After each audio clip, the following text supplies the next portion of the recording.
Good evening and welcome to Ukraine Brief. I'm Ilskyi. Today marks day 1,455 since Russia began its full-scale invasion of Ukraine. Ukraine and Russia are back at the negotiation table in a meeting brokered by the United States, this time taking place in Switzerland. Now, according to Reuters sources, the political portion of the discussions has concluded for the day, while military representatives continue talks. Now, Ukraine's chief negotiator, Rustem Umerov, confirmed that trilateral discussions with U.S. and Russian officials are underway. The American delegation is led by envoy Steve Witkoff, while Russia is represented by Putin aide Vladimir Medinsky.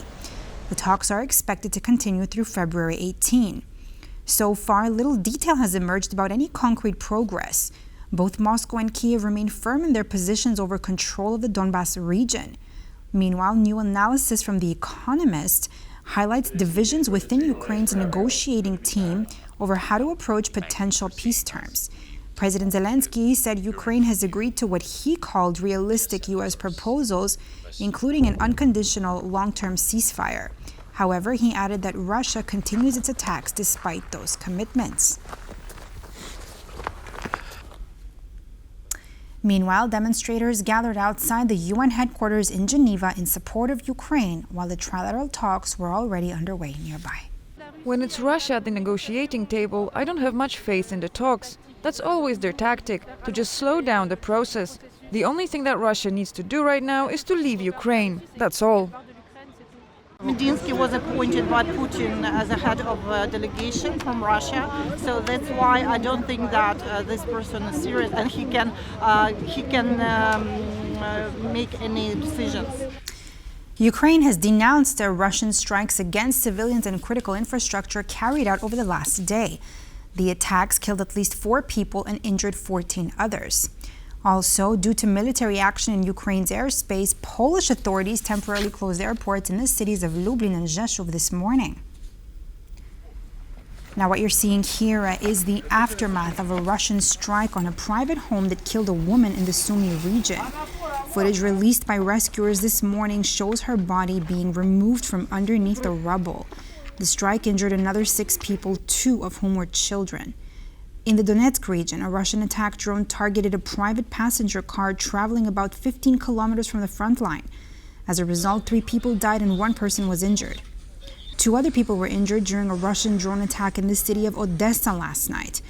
According to Ukraine's State Emergency Service, an apartment building and energy infrastructure were also damaged in the skies. Russian strikes against the Zaporizhia region Monday injured 5 people and caused damage to residential buildings. In Kherson, Russian forces shelled the center of the city, hitting residential areas and causing significant damage, including to Kherson State University. According to local authorities, the attack wounded 1 person.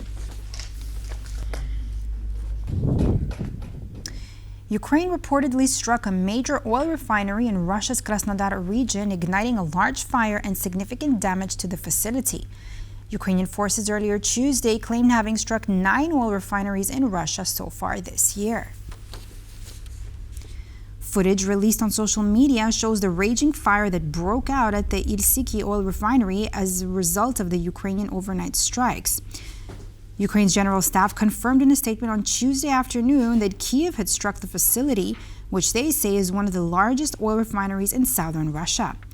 The Ilskyi oil refinery reportedly has the capacity to process nearly 7 million tons of oil per year.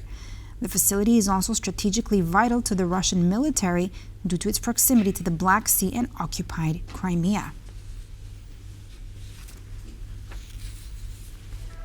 And that's all for now here on Ukraine Brief. I'm Ilskyi. Thanks for watching and stay tuned for more news and analysis.